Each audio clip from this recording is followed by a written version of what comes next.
the female element within me, the male element within me, they're either suffering through a divorce, or they are in a marriage of respect and appreciation. And I think that the divorce from the female shows up most clearly in this wound that our culture inflicts on us deliberately, systematically, which is the wound that separates our thinking from our being. So we are trained. You think of getting a little 5-year-old child and having that child for 12 years in the public school system, where the body is to be suppressed, the body's energy is to be suppressed. Well, there's no difference between the body's energy and the body's intelligence. So you demean that. If you don't suppress the body's intelligence, the body's energy, you get in trouble. You get sent to the office. You're shamed. And meanwhile, you're to fill your head with the right ideas, and then you're rewarded when you do. And what happens is we actually come to believe that we can think more clearly by segregating our thinking into the head and stifling our awareness of this energy teeming below the neck. And you think about that, and how could it be possible that we could think more clearly with a fragment of our intelligence than we can with the whole of our being? It just doesn't make any sense. But that's the model into which we've been ushered. And so we struggle within ourselves. I mean, that's the ultimate hell, is the divided self that is suffering through this warfare, where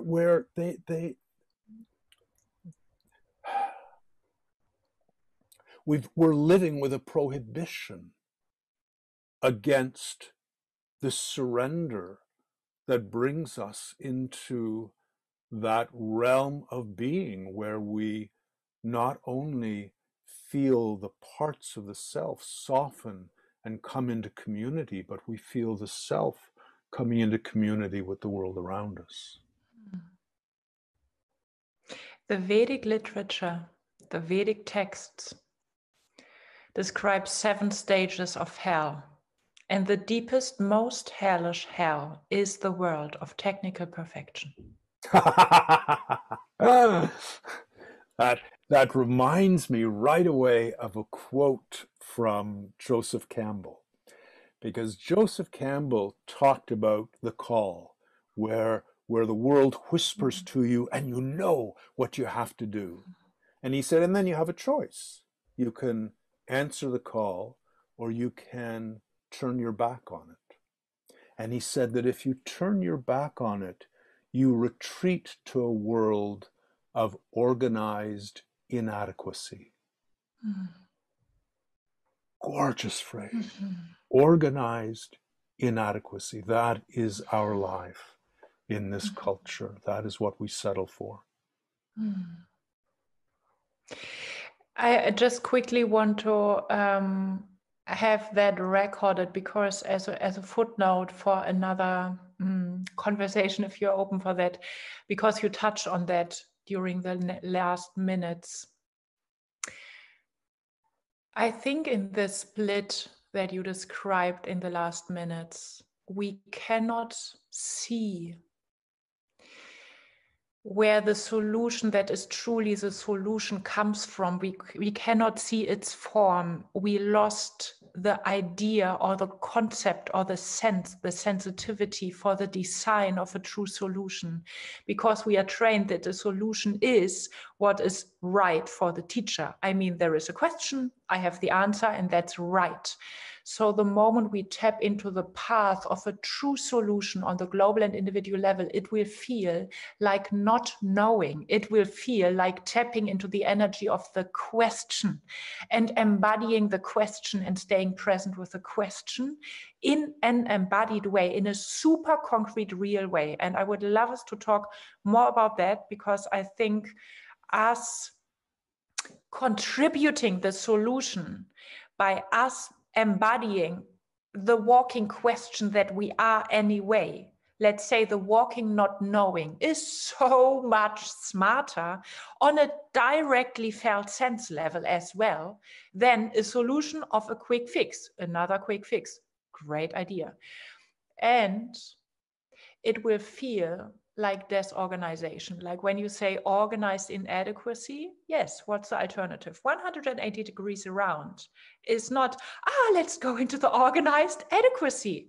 It's going into brutal chaos. Be prepared. Yeah. You will have no idea what's happening to you. You will have no idea what you did wrong. You just know that you have to keep going, and you will keep going.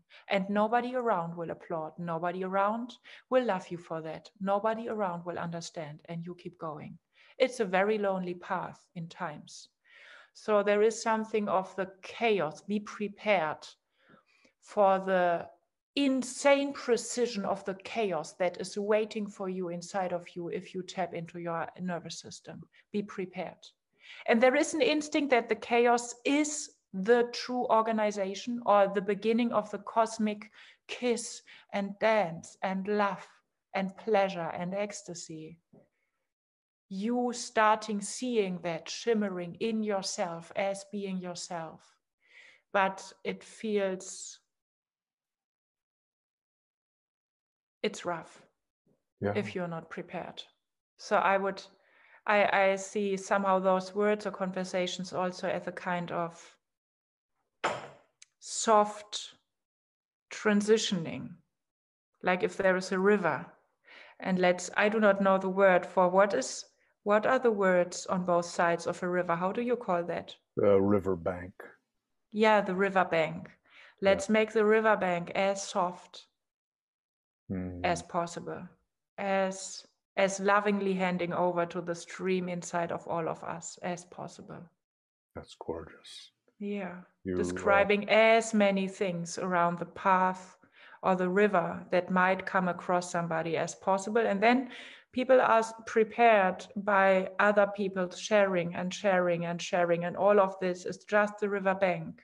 And then they can rest, because they are nourished with so many stories that they will add their own ones, which will be of incredible value to all of us. And then we are all living the question. Yeah. Yeah. And traveling down the river. Yeah. And I love that quest. You know, Joseph Campbell talks about the hero's quest. And quest is what it comes back to question.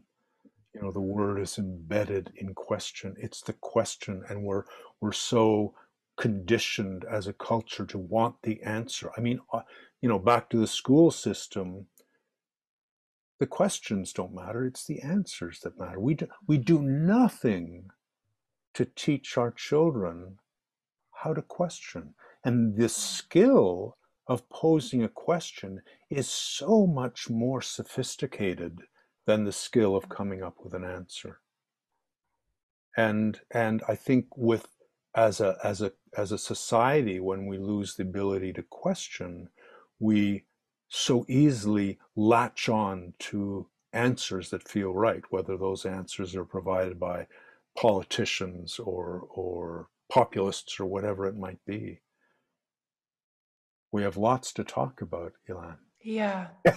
Yeah. I still And look I forward. think one last thing, Philip, that I feel and appreciate, and I want to give words to that, just because I feel this kind of witnessing that's just happening in myself when I give words to that, and then by you being part of this conversation, and then maybe by other people receiving this conversation, it's the end of talking about when we add the layer of co-created energetic fields, and all conversations, even small talks, add energetic fields to the cosmos of language, which is potentially intelligent and potentially healing. So I want to explore a cultivation of language, if you're open for that, with you as well, because it is happening in my perception all the time of this is not adding another smart comment onto something that somebody else should be doing somewhere because we are running out of time. These are two children being scared of dying for the wrong reasons. And that's all that we need to be. Yeah. Yeah. It's beautiful. And we cannot